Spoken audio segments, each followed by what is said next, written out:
Hey everyone, and welcome back to another video. In this video, I'm going to show you how to add a new payment method to the Walmart app. Now, this video is going to be particularly useful for individuals. Let's say that you want to go ahead and add a new credit card or a new payment method.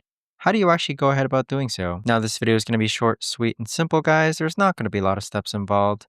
Now, in order to do this, what you're first going to do is log on to the Walmart app. Next, click on the bottom right-hand corner where it says account. Now, once you click on account, you want to go ahead and click on the gear icon in the upper right-hand corner. Then go ahead and click on wallet. Now, from here, you can actually scroll down. And then on this option here, towards the bottom, you have add a new payment method. So click on add a new payment method. And then this is where you're going to be able to enter your card number, connect your bank, or connect a PayPal account. But that right there, guys, is the best and easiest way that I know of to actually go ahead and add a new payment method to the Walmart app. If you guys know of a better or easier way to actually do this, let me know in the comments down below. I would love to know. Thanks so much for watching, everyone, and I'll see you guys all in the next video.